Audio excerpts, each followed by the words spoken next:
محترم ناظرین، السلام علیکم ورحمۃ اللہ وبرکاتہ۔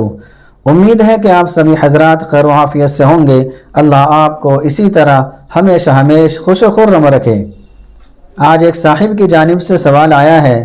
وہ یہ سوال کرتے ہیں کہ قرآن کریم کی اجرت لینا یہ کیسا ہے؟ تسلی بخش جواب چاہیے۔ تو دیکھیے، اس کے بارے میں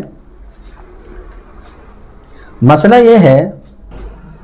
کسی بھی عبادت پر اجرت لینا یہ ناجائز ہے، لیکن تعلیم و تعلم، اسی طریقے سے درس و تدریس اور نماز وغیرہ، یہ چونکہ شعائر اسلام میں سے ہیں،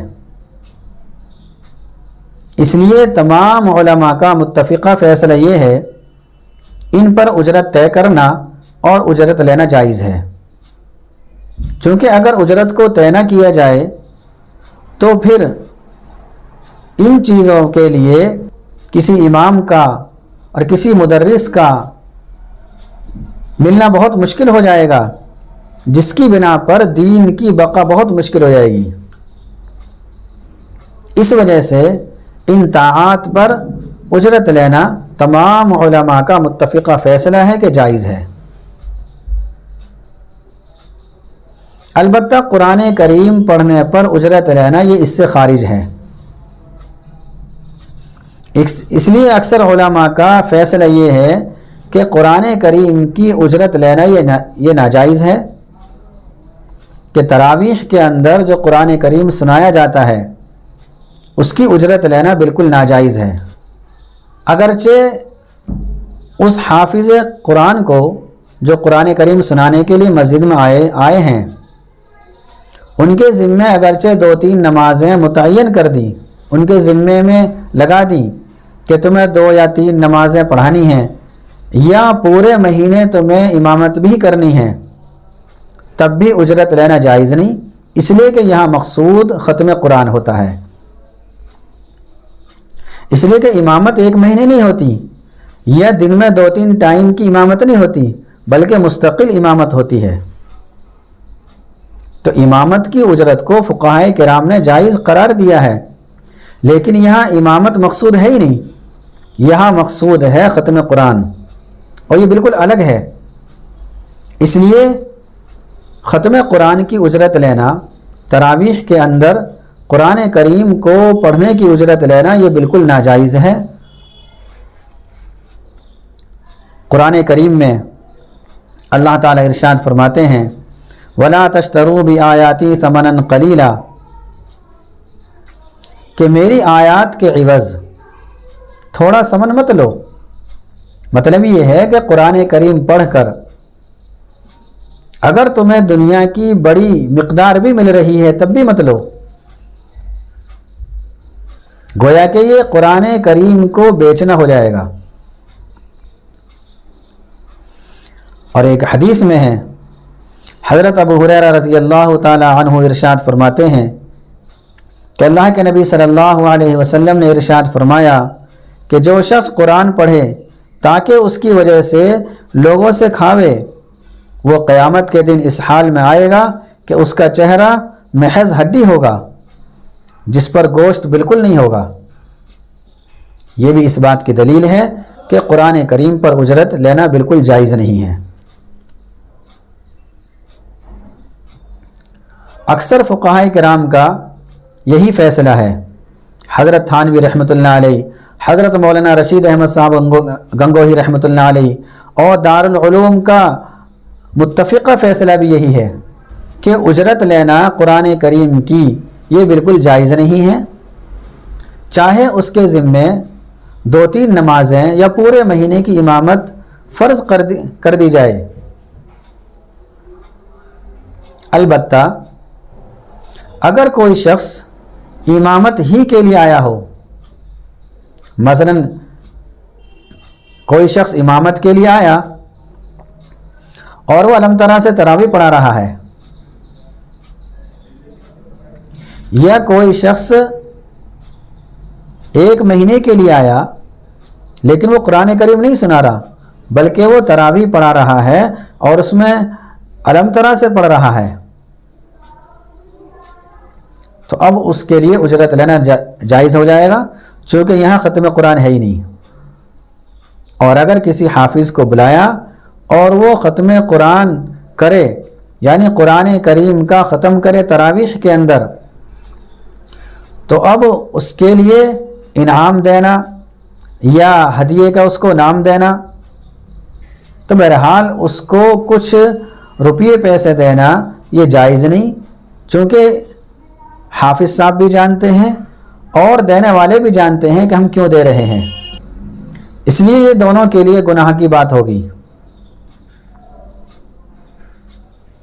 البتہ اگر کوئی مستقل امام ہے اور پھر وہ قرآن سنا رہا ہے اور اس کی تنخواہ متعین ہے پہلے سے، تو اب اس کی تنخواہ میں کچھ اضافہ کر کے دینے کی گنجائش ہے، اس لیے کہ یہاں ختم قرآن مقصود نہیں، بلکہ یہاں تو امامت مقصود ہے اور وہ مستقل امامت کر رہا ہے، وہ اس محلے کا مستقل امام ہے، تو امام کو ہدیہ لینا بھی جائز ہے اور لوگوں کے لیے امام کو ہدیہ دینا بھی جائز ہے، درست ہے۔ لیکن امام کی یہ نیت نہیں ہونی چاہیے کہ مجھے کچھ ملے گا، یا امام کی طرف سے کوئی مطالبہ نہ ہو۔ اگر مطالبہ ہوگا یا وہ اپنے دل میں نیت رکھے گا کہ مجھے کچھ ملے گا، تو اب ناجائز ہو جائے گا، بلکہ امام اس قرآن کریم کو سنانے کو بھی اپنی ذمہ داری سمجھے، یہ نہ سمجھے کہ میں الگ سے کوئی کام کر رہا ہوں، امامت میں ہی اس کو شامل سمجھے، تو اب اس کے لیے لینا اور لوگوں کو اس کو دینا یہ جائز ہو جائے گا، درست ہو جائے گا، چونکہ یہاں ختم قرآن مقصود ہے ہی نہیں۔ تو خلاصہ یہ نکلا کہ ختم قرآن جہاں جہاں مقصود ہوگا وہاں اجرت لینا یا دینا، یا اس اجرت کو کوئی اور نام دے دینا، مثلا ہدیہ دینا کہ ہم تو ہدیہ دے رہے ہیں یا ہم تو خوشی میں دے رہے ہیں، تو یہ سب چیزیں بالکل بھی جائز نہیں ہیں، اور یہ اسی آیت کے تحت اور حدیث کے تحت آ کر یہ ناجائز ہو جائے گی۔ لیکن اگر کوئی شخص، کوئی عالم دین کہیں مسجد میں گئے اور وہاں جا کر انہوں نے قرآن کریم کی تفسیر کی یا مسئلے مسائل بتائے، اور لوگوں نے ان کو پورے مہینے کے لیے رکھ لیا کہ آپ کو مسئلے مسائل بتانے ہیں اور آپ کو قرآن کریم کی تفسیر کرنی ہے، تو اب اگر وہ اجرت لیتے ہیں تو جائز ہے، کوئی حرج نہیں، چاہے وہ قرآن بھی سنا رہے ہوں۔ لیکن شرط یہ ہے کہ وہ عالم دین اگر تراویح کے اندر قرآن کریم سنا رہے ہیں تو مقصود ختم قرآن نہ ہو، بلکہ مقصود تفسیر قرآن ہو، یعنی ان کو تفسیر قرآن کی غرض سے بلایا گیا ہو اور وہ خود تفسیر قرآن یا مسئلے مسائل بتانے کی غرض سے وہاں گئے ہوں، پھر ضمناً وہ تراویح پڑھانے لگ گئے اور تراویح کے اندر انہوں نے قرآن کریم بھی سنا دیا، تو اب اگر وہ کچھ لیتے ہیں یا لوگ ان کو کچھ دیتے ہیں تو یہ جائز ہے۔ تو خلاصہ یہ نکلا کہ اگر کوئی مستقل امام نہیں ہے، عارضی طور پر اس کو امام بنا لیا گیا ایک مہینے کے لیے، یا اس کے ذمے کچھ نمازیں متعین کر دی گئیں کہ تمہیں 2-3 نمازیں پڑھانی ہیں یا چند نمازیں تمہیں پڑھانی ہیں یا 1 مہینے کی تمہیں امامت کرنی ہے، تو اب چونکہ یہاں ختم قرآن مقصود ہوتا ہے،